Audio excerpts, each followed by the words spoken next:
bienvenidos a esta nueva sesión que está dedicada a analizar las relaciones entre el Estado y la Iglesia Católica que han estado en la agenda pública de noticias a partir de las denuncias de pederastia y algunas actitudes de parte de autoridades del gobierno por señalar algo impertinentes. Entonces pidió a Valentín, que ha dedicado mucho de su estudio a la historia. Adelante, Valentín. No soy experto en el tema iglesia. Voy a tratar de hacer un breve punteo de ciertos temas que me parecen importantes referidos a la historia entre el Estado y la Iglesia. Voy a tratar de ser lo más sintético posible, aunque es posible que me exceda en el tiempo que nos han dado. Voy a repetir algunos temas que Susana tocó al principio de su exposición, pero creo que es importante tenerlos muy claros. En mi criterio, el Estado y la religión, en este caso la religión católica, durante el descubrimiento y la conquista y la colonia de América, trabajaron conjuntamente, tuvieron que trabajar conjuntamente.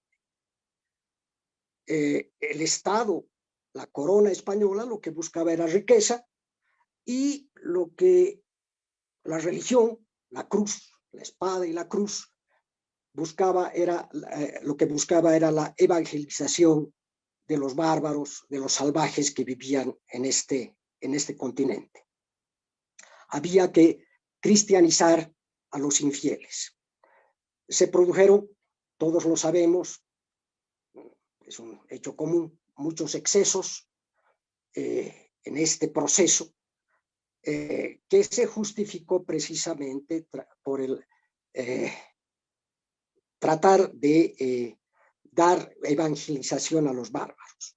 Hay un hecho que parece anecdótico, pero que me parece interesante que lo mencione, es el asunto de tomar preso a Atahualpa en Cajamarca en 1532-33, no se tiene exacta la fecha todavía. Cuando un cura de apellido Valverde se acerca a Atahualpa, que estaba rodeado de todo su ejército, y le entrega la Biblia y le dice que es la palabra de Dios.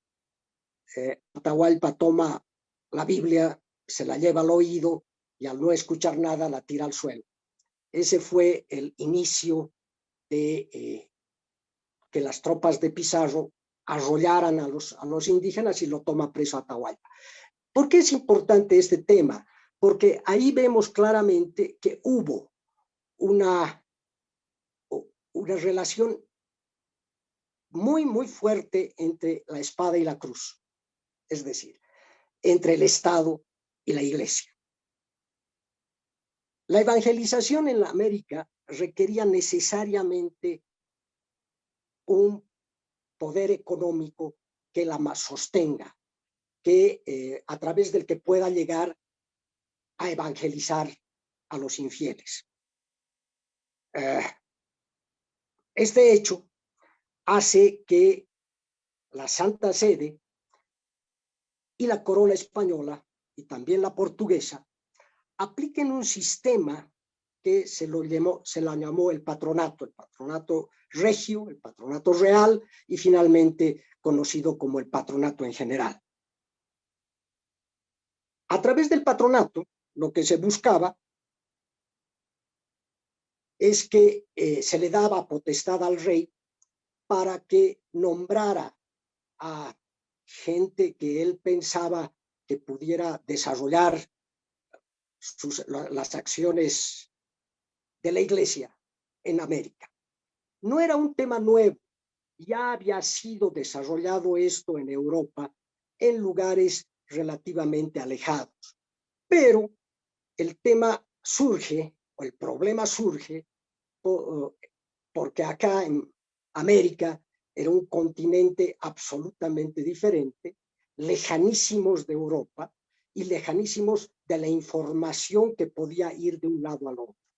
Por tanto, el patronato adquiere una singularidad muchísimo más compleja de la que había sido utilizado hasta entonces en Europa, que fue variando, transformándose paulatinamente a lo largo de los 3 siglos del gobierno español en América.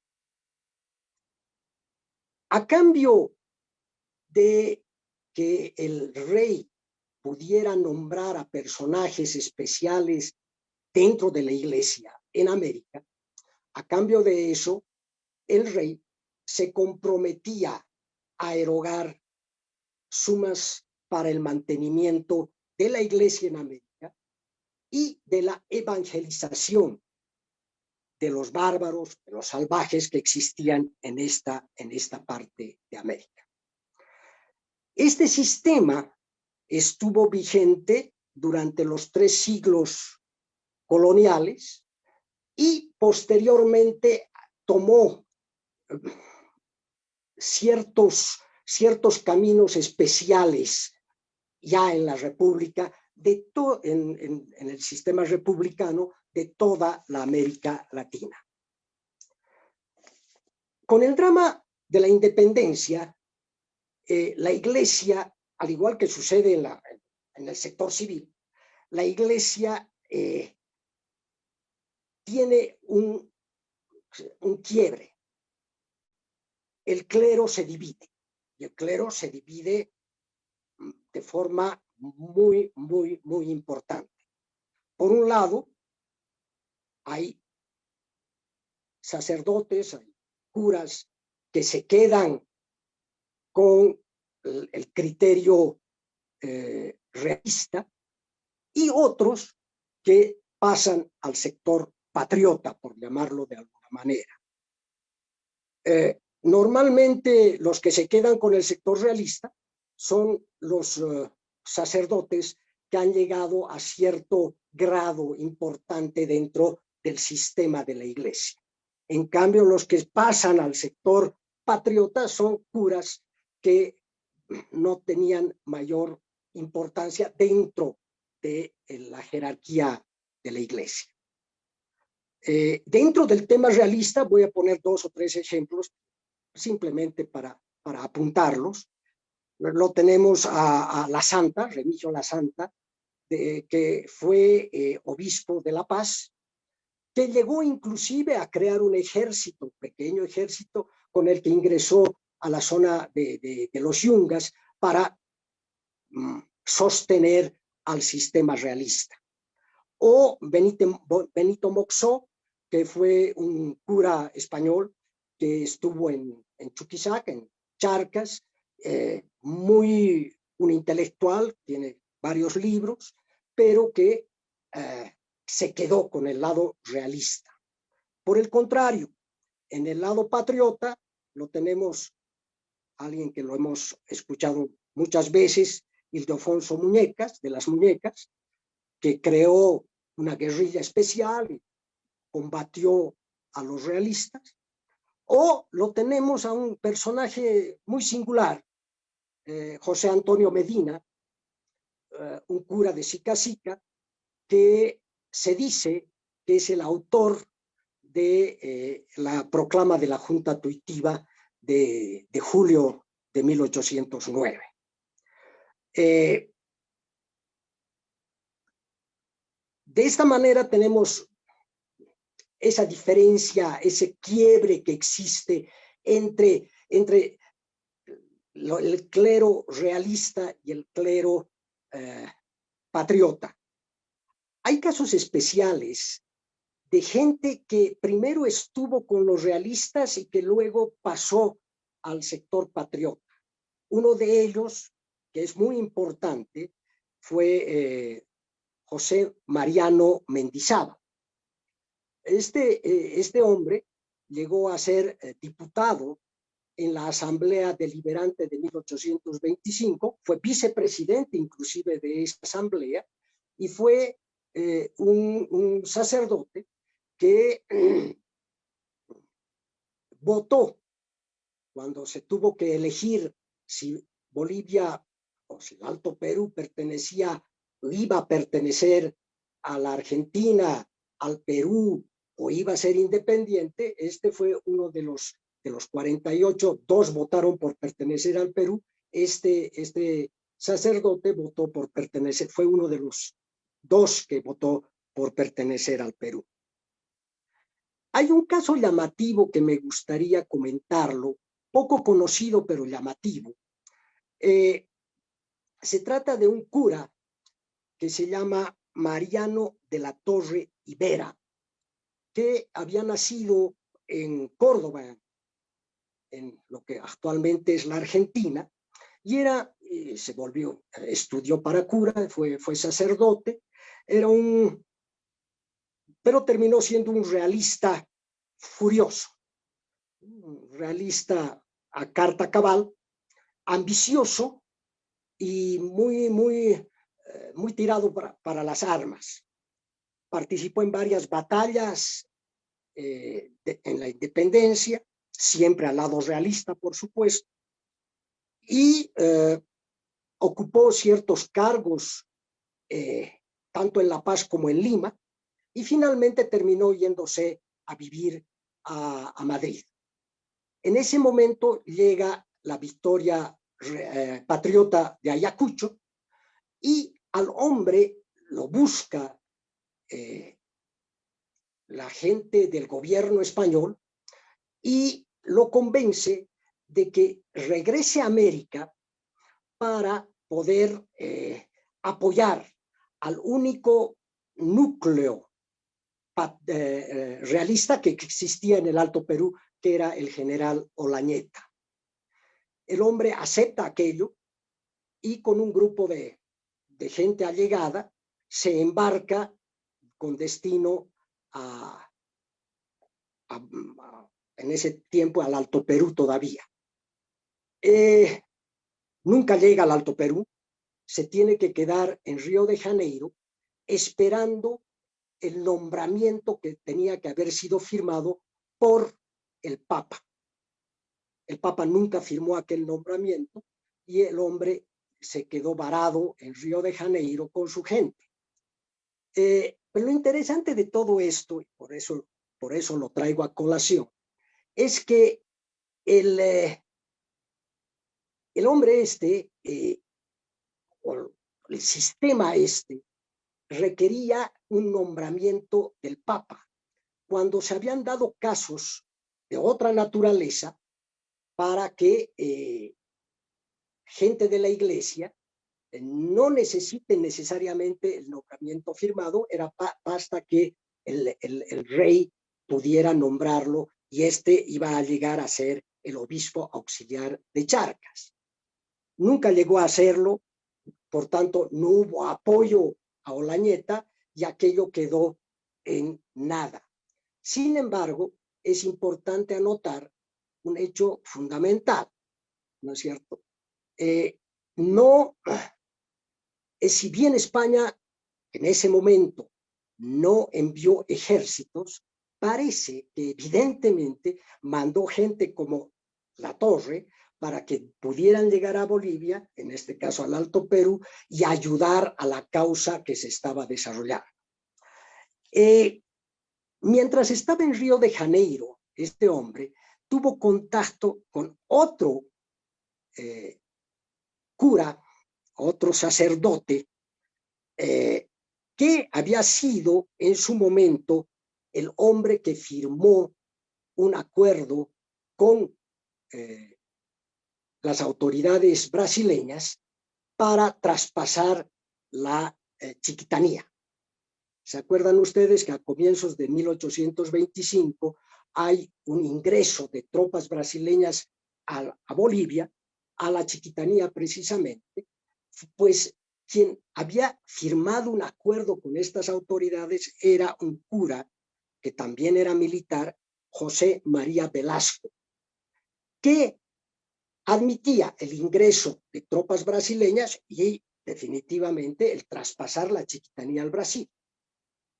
estamos hablando de principios, medio año del 25, cuando Sucre se entera de este hecho, que ya estaba a cargo del gobierno, se entera de este hecho y les hace decir a los brasileños que que iba a ir con su ejército a sacarlos inmediatamente de lo que era Bolivia en aquel momento.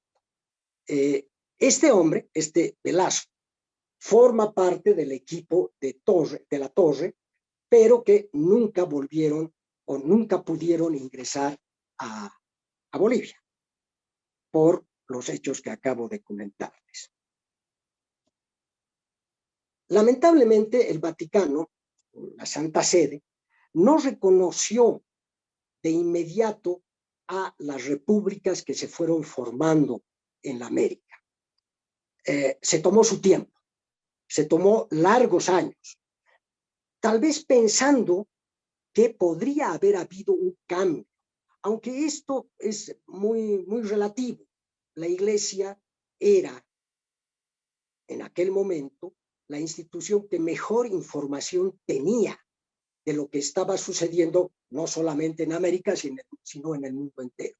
Y sabían con seguridad que los pasos que se habían dado en América para su liberación habían sido de tal naturaleza que no tenían marcha atrás. En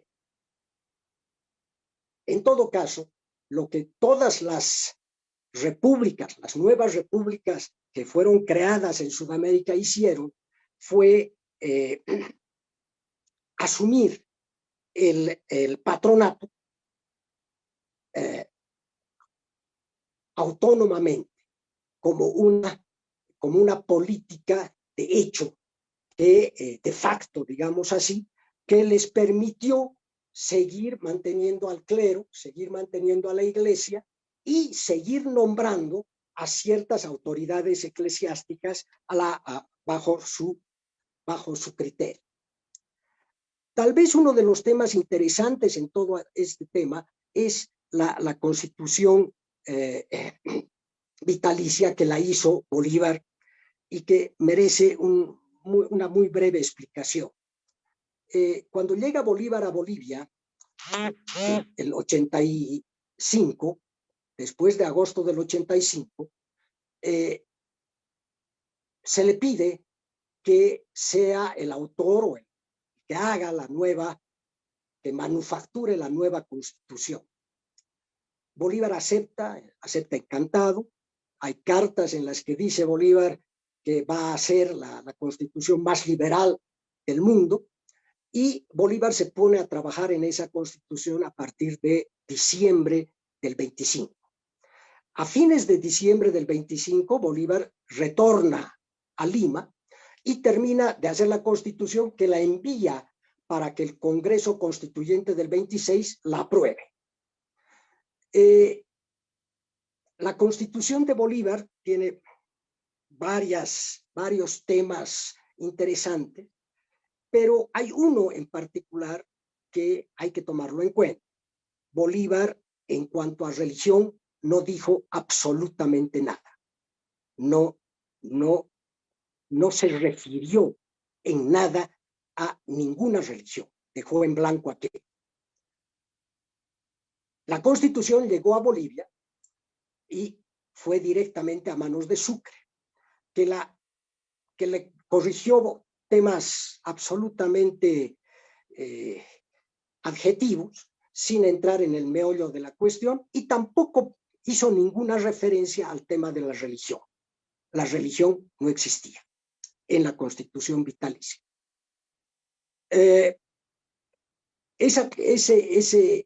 Ese borrador final que hizo Sucre pasa a la constituyente, y la constituyente sí hace una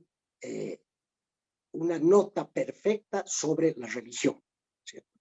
Dice: la religión católica apostólica es reconocida por la Iglesia, religión católica apostólica romana, con exclusión de todo culto público. Esto es lo que dice esa constitución, y es aprobada inmediatamente y se pone en vigencia. Pero hay un tema importante en todo esto que ha sido poco estudiado. Bolívar, al mismo tiempo que pone o manda su constitución a Bolivia, la pone también en vigencia en el Perú. La misma constitución, esa constitución vitalicia, también se pone en vigencia en el Perú, pero con el aditamento de la religión católica, tal cual había sido aprobada por el Congreso Constituyente de Bolivia. Hay una diferencia. La constitución vitalicia del Perú solamente dura 5 meses. En cambio, la de Bolivia dura hasta el año 31. La segunda constitución boliviana la hace el mariscal Andrés de Santa, en el gobierno de Andrés de Santa Cruz, ¿no es cierto?, donde se reitera el tema de la religión. Y a todos los países latinoamericanos o sudamericanos o latino o hispanoamericanos tuvieron un interés muy grande en abrir relaciones con la Santa Sede. Inmediatamente se fundaron. Sin embargo, el Vaticano o la Santa Sede se mantuvo en un status quo y no hizo ninguna innovación. Primera nombramiento de embajador de Bolivia en el Vaticano, en la Santa Sede, fue de Andrés de Santa Cruz, estaba presidente, y lo nombra a Simón Bolívar. Lo nombra a Simón Bolívar embajador en el Vaticano. Pero lo hace en 1830, cuando Bolívar estaba realmente en una situación de salud muy mala, como que muere en diciembre del 30, y ese nombramiento, por tanto, nunca estuvo vigente. El mismo Santa Cruz, el 38, lo acreditó a José Joaquín de Mora, un español que había estado en Bolivia y en Chile, era un intelectual, pero que nunca presentó esas cartas credenciales en el Vaticano. Finalmente, un tema importante es el de José Vallivian. En 1844 decreta vigente el patronato. Es decir, sin necesidad de relaciones con el Vaticano, la Santa Sede, el hombre, por decreto propio, declara vigente el patronato y crea el obispado de Cochabamba. El Estado boliviano toma en sus manos las atribuciones del patronato, administrando las iglesias, los beneficios, los privilegios y todo lo que tiene que ver alrededor de la iglesia. El primer embajador que tuvo Bolivia en el Vaticano, en la Santa Sede, fue Andrés de Santa Cruz. En 1951 fue nombrado por Belso y es el primer concordato que se tiene con la Santa Sede, donde en él que el Vaticano reconoce la independencia de Bolivia.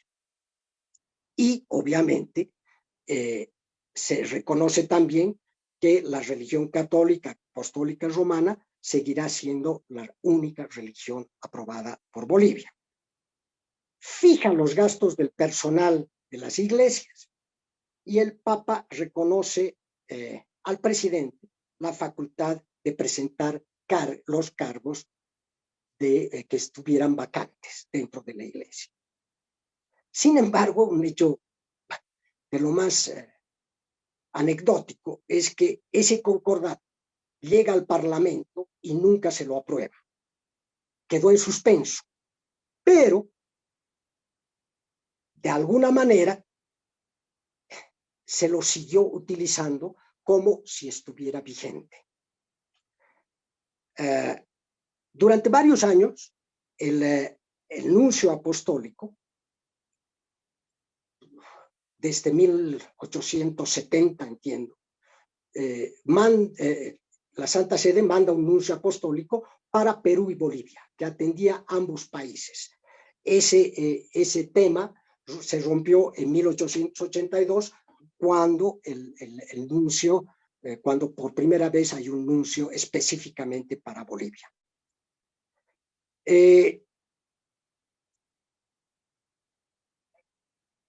Hay un tema importante que creo que hay que resaltar, es el de la Guerra del Pacífico. Bolivia aceptó que hubiera una mediación papal que fue presentada por el embajador, el nuncio en Lima. Aceptó el presidente Daza de aquel momento, acepta la mediación. Pero quien no acepta es Chile. Chile no acepta la mediación, por tanto, nunca hubo una mediación en el tema en la Guerra del Pacífico. Otra de las crisis que tuvimos, importante, con la Santa Sede, fue en el de los gobiernos liberales. Dos temas hay que tomarlos en cuenta. Los liberales aprobaron el matrimonio civil y el desconocimiento del fuero eclesiástico en materia civil y en materia penal. Este tema rompió la armonía entre la Santa Sede y Bolivia. Y las relaciones se mantuvieron muy tensas hasta 1920, cuando viene la Revolución Gloriosa y sale el Partido Liberal del gobierno. Pero se vuelven a tensar en 1932, cuando se aprueba en Bolivia el tema del divorcio absoluto. El último tema importante en cuanto al patronato es, Susana lo comentó, es la abolición del patronato. Y esto sucede en 1961 con la aprobación de la nueva constitución, de la modificación de la constitución que se la hace en el gobierno de Paz Extensor. Pero, adicionalmente, en octubre del 64, días antes del famoso 4 de noviembre, pues Paz Extensor emite un decreto supremo donde se elimina el tema del patronato que había marcado nuestra relación con la Santa Sede durante toda nuestra existencia hasta ese momento.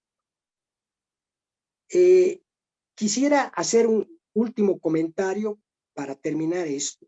Yo creo que en los últimos 50 años, nuestras relaciones con la Iglesia, las relaciones del Estado con la Iglesia, han sido marcadas por tres hechos fundamentales.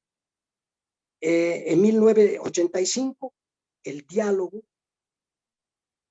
que en un momento se le dio el matiz de pacto social, pero que los partidos políticos vigentes en ese momento lo rompen y se termina con la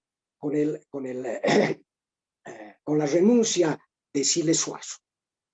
Creo que es un tema importantísimo en el que la Iglesia realmente jugó un rol preponderante. Y el segundo tema fue en 1986, al año siguiente, cuando la Iglesia interviene en el diálogo en el tema de la relocalización. Estos dos asuntos son fundamentales porque creo que la Iglesia puso un gran empeño en que se desarrollaran claramente y pudieran tener soluciones y pudieran dar soluciones a problemas políticos y económicos que realmente atingían el país. En ambos casos, una de las personas que manejó este tema y que creo que ha pasado a la historia sin que realmente se le haga un reconocimiento es Flavio Machicao. Él empujó ambos temas y creo que, si bien no salieron como estaba previsto, pero definitivamente le dieron soluciones a temas puntuales que atingían en ese momento. Y el último tema que no podemos dejarlo de nombrar es el de el diálogo en la Universidad Católica el 2019, que termina con el gobierno de la señora Áñez. Definitivamente la Iglesia otra vez, en momentos de pánico, de angustia, de gran zozobra para el país, estuvo presente y auspició un diálogo que tuvo las consecuencias que hoy día las conocemos y que no son nada buenas.